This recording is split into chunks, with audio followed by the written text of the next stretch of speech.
Olá, boa noite. Me chamo Naif Souza Araújo, sou acadêmico da UFMS, no curso de Engenharia Elétrica, com o professor Dr. Wilson José Gonçalves. A gente fez um artigo, um trabalho para conclusão desse semestre no curso e eu vou apresentá-lo a vocês.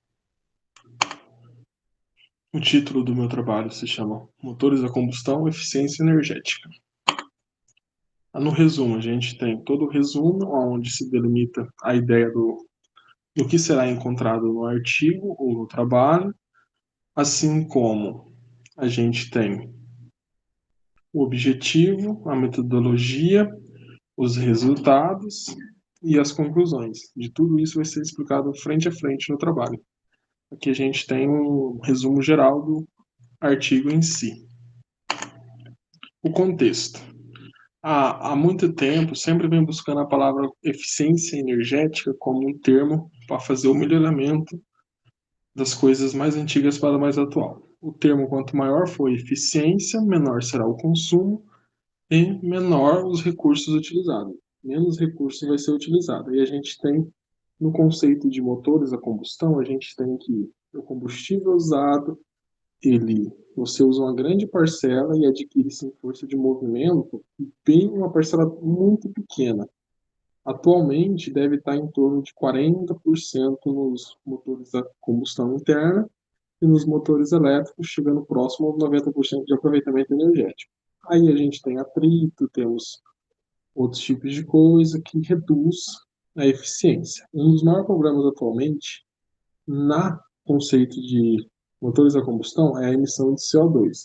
Se a gente parar para analisar, a maioria dos veículos de transporte terrestre do mundo utiliza motores a combustão interna, usando combustível fóssil, que é o caso do gasolina, óleo diesel, etanol, biodiesel e coisas do gênero, e são considerados, por ser combustível fóssil, altamente ricos em carboneto, que é o que causa a emissão de CO2 na maioria das vezes. Aí, tirando tudo isso, a gente tem países igual a Alemanha, que já vai proibir a circulação e a venda de motores a combustão até 2030, temos grande parte da Europa que está aderindo, e o gerenciamento adequado da preservação do meio ambiente e dos recursos naturais, que está em jogo também. O objetivo é compreender todo o processo que torna os motores a combustão interna eficiente com a matriz energética global. Como eu disse, a gente usa a maioria de derivados fósseis, mas já há fontes alternativas que não emitem poluentes, que a gente vai ver mais à frente e discutiremos sobre elas. Mas, atualmente, o que se usa é combustíveis ricos em carbonetos, que são os maiores emissores de poluentes de CO2 na atmosfera, e degradação dos recursos naturais, como a exploração do petróleo e algo assim. A metodologia foi feita em base de pesquisa biográfica e científicas, livros, bancos de dados, domínio público, artigo científico da indústria, biblioteca de pós-graduações e vários outros contextos que ajudam muito. Por ser baseado em motores, a gente usa muito a parte de física e a parte de eletrônica, que a gente vai ver também que foi evoluindo com o passar do tempo. O motor era muito mecânico e agora ele é muito eletrônico, visando justamente isso. Aí a gente tem uma variedade de livros utilizados na física, física mecânica, na eletrônica, na elétrica, tudo nesse conceito. Então é muito amplo a área de pesquisa. Os resultados. Os resultados mostram que a ineficiência energética está relacionada com a baixa eficiência, que é como eu acabei de comentar. Se você coloca, vamos supor, R$ 100, vamos colocar num veículo, você vai aproveitar apenas 40%, o resto está tudo perdido, seja pela queima, pelo calor, pelo atrito, tudo isso joga fora. Aí a gente tem um método que ele utiliza para avaliar a eficiência dos motores a combustão, que é o selo Euro, que veio Euro 1, Euro 2, Euro 3, Euro 4, agora está no Euro 5, que ele visa totalmente isso no sentido de extinguir-se a emissões de CO2 e de poluentes e propõe sempre à indústria buscar alternativas, que o caso mas atualmente, com a publicação de que países já estão aderindo à comercialização de não motores a combustão interna a partir de 2030, a indústria está mudando no sentido de já dizer que não vão mais fazer nem desenvolvimento e nem investimentos em novas pesquisas de motores a combustão. Eles vão partir para outros tipos de motores. E o mais comum que vem sendo usado, que é a empresas como Audi, Volvo, até a Porsche, a Bugatti recentemente, estão indo no sentido de ter motores elétricos. A indústria está mudando literalmente. As conclusões são que, através de novas pesquisas e uso de fontes de energia limpas que são abundantes encontradas na natureza, seja diminuída a diferença do aproveitamento energético. A gente, às vezes, também tem alguns problemas em relação ao uso de algumas matrizes energéticas, porque elas são geralmente mais explosivas e mais difíceis de se manter armazenada. Tanto que já se tem o hidrogênio, que já foi encontrado há muito tempo atrás, mas é mais usado em parte com água para fazer o uso de produzir corrente elétrica utilizando em bateria, mas o seu armazenamento é complicado porque ele é altamente instável com água, gerando gás, podendo causar acidentes. Aí a gente tem a parte da eletrônica, que foi a parte que mais cresceu nos motores a combustão, desde a sua origem até os tempos atuais, e ela vem como sonda lambda, catalisadores, válvulas, o controle da borboleta do escape, tudo mais, tentando diminuir cada vez mais as emissões de CO2 e a tentar aumentar um pouco a eficiência. A gente tem muita tecnologia usada pela Ferrari, que ela utiliza colocar camisamento, pistão com nitrogênio, para o material não se delatar, diminuindo o atrito. A gente tem também a Nissan, que recentemente anunciou um motor de compressão variável, que ele consegue ser não poluente, mas ser muito eficiente, ter uma economia maior. Objeto de estudo. O motor a combustão tem um desempenho medido através do coeficiente energético. Motores a combustão, cerca de 40% de eficiência, que é a quantidade utilizada de combustível para gerar movimento. Os motores no atual mercado fazem uso da eletrônica para se ter um rendimento eficiente. A gente já tem veículos mais caros assim na indústria, casos de veículo que quando você chega no sinaleiro desliga, o famoso startup. A gente tem motores que mais modernos que não desliga o motor, desliga parte do cilindro se ele a central entende que o veículo não precisa de toda aquela potência. Naquele momento ele desliga os bicos injetores e trabalha com metade dos seus bicos. Aí a gente tem novas fontes limpas para o uso, que pode ser usado como combustível ou como energia. O hidrogênio pode ser usado nos dois tipos de produção. A gente vê mais para frente, e o hidrogênio, a queima dele, por ele não ter carboneto na sua composição, ele não emite poluente. Não há necessidade de filtro ou coisa alguma para ter a queima dele sem emissão de poluente. E ele, por não ser encontrado em formas de exploração que vai gerar danos à natureza, porque ele está encontrado abundantemente, então ele é altamente viável como matriz energética. O problema que a gente tem é em relação à ineficiência energética muito baixa nos motores a combustão, seja por calor, por queima, por desgaste, por atrito causado entre as peças. Temos a geração de poluente, não só nos veículos que já usam catalisadores, usam válvulas, tudo para diminuir, mas a gente tem também o problema na exploração de recursos naturais, que é o que mais causa dano ao nosso recurso que a gente se tem. A gente não sabe o quanto vai durar o que a gente ainda tem, o que não foi explorado. Então, é melhor a gente prevenir do que remediar. Aí, o sistema deles de países da Europa de não usar mais motores a combustão, eles visam justamente isso. O que se tem não sabe até quando vai durar. Então, usar fontes totalmente diferentes, que não usam combustível fóssil, que não explorem os recursos naturais, para tentar fazer a preservação.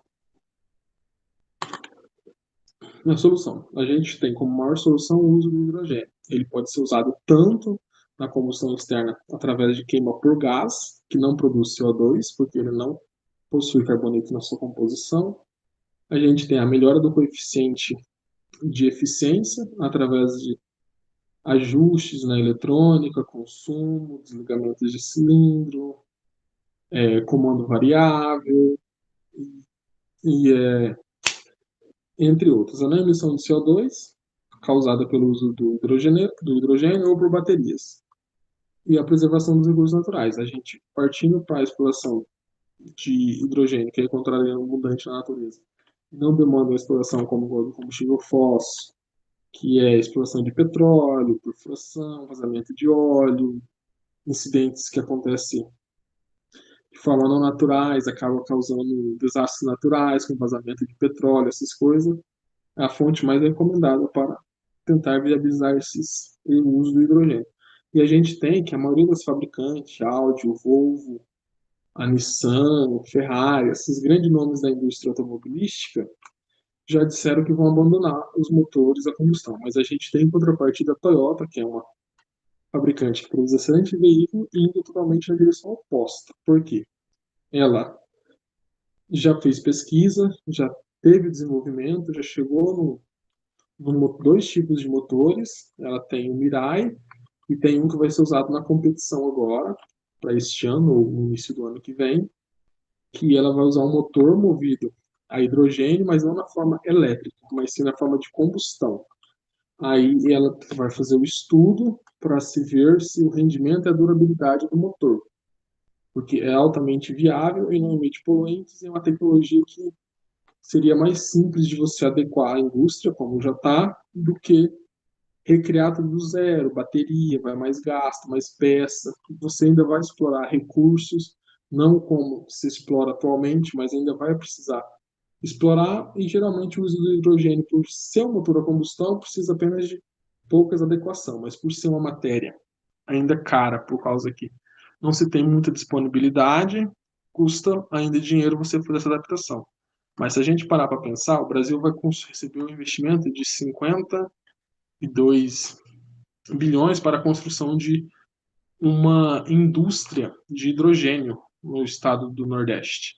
Já é uma vantagem se ter um veículo movido a hidrogênio, se a gente vai ter uma indústria nacional produzindo. E sem contar que o consumo é quase nulo comparado com a gasolina do hidrogênio. Os resultados obtidos em artigos, desenvolvimento, a coerência do problema junto com a solução, o uso de fontes limpas como combustível ou matriz energética, é muito promissor e muito fácil de ser implementado. Algumas empresas, igual a Toyota, vai para esse sentido, as outras não, já querem alternativas como motores elétricos, mas aí a gente também, em artigos, publicação, a gente conseguiu ver que muitos usuários de veículos elétricos estão insatisfeitos por causa do tempo de recarga, que ainda não é rápido o suficiente. Geralmente você chega num posto para abastecer, você fica no máximo 5 minutos para encher o tanque, e geralmente, se não for num posto específico, igual a gente tem da Tesla, das outras empresas lá, é mais de 8 horas para carregar seu veículo. Às vezes o cliente, o consumidor final, não tem esse tempo todo de espera. Ainda se a gente contar que as autonomias dos veículos a motores elétricos é muito baixa comparadas ao combustível, né? Então, ainda assim é viável o uso dos motores a combustão, ainda mais se for o uso do hidrogênio como combustível. A conclusão: o hidrogênio pode ser uma fonte de matriz energética global, é renovável e encontra-se em abundância na natureza. A Toyota é a investidora que investiu mais no motor a combustão interna, trocando sua fonte energética. Ela já tem uns elétricos, ela tem o com hidrogênio, só que na forma elétrica, e agora ela está investindo no motor de hidrogênio a combustão. A gente tem matriz energética renovável e limpa e a preservação dos recursos natural e a não emissão de poluentes, porque a maior frota de veículos terrestres do mundo é praticamente a maior emissão de poluentes, porque diariamente é quase 24 horas por dia sem parar liberando CO2 na natureza. As referências. Como referência, a gente temos células de combustível e segurança com hidrogênio, para a gente entender mais como funciona o manuseio em células, temos a eletrônica embarcada automotiva, para ter mais um entendimento de como funciona a eletrônica. Temos a introdução à combustão, os conceitos, as aplicações dos ciclos, porque motores usam compressão mais alta, outros usam mais baixa, outros têm menos faixa de giro, outros têm mais. Isso tudo a gente precisa ter um conhecimento prévio. A gente também tem motores a combustão interna, de quarta edição, da Poly Industry, que é muito interessante. Ele fala sobre os coeficientes de aproveitamento, sobre os tipos de ciclo. A gente tem uso de hidrogênio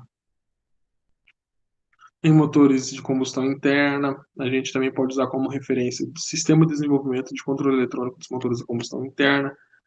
São muitos artigos, muitas referências para a gente ter um entendimento amplo sobre a área e sobre o assunto, para a gente poder ver quais pontos os estudos foram feitos e qual área dá para se evoluir. Aí eu tenho um agradecimento a fazer à minha mãe, que sempre está comigo, sempre está me ajudando, que me incentiva a continuar, a estudar, a sempre dar o meu melhor no meu estudo. Tem a minha sobrinha também, que está junto com a minha mãe, que mora com ela. Ela não mora aqui, mora na cidade do interior, tipo Costa Rica, tá meio longinho daqui, mas sempre quando dá um tempo, quando sobra um tempo do serviço que dá, eu vou lá visitar ela, ver como é que tá a família. Sempre falo com ela diariamente, vejo como é que tá as coisas, porque, tipo assim, ela mora sozinha e eu, de filho, tô morando pra cá. A minha outra irmã, de vez em quando, tá por lá. Então, ela sempre tá mais a minha sobrinha e tá sozinha. Então, agradecer ela, que ela sempre me incentiva, fala que eu tenho que correr atrás dos meus sonhos, que eu tenho que estudar. Agradecer ela, também agradecer ao nosso professor Dr. Wilson José, que é o nosso mentor, que nos orientou sobre o trabalho, nos deu a direção, nos mostrou como fazer, como criar, como editar, como ler, nos deu uma direção para que a gente fosse no caminho certo. Agradecer a todos eles, agradecer a Deus também por a gente estar mais um dia na luta, e um muito obrigado a todos que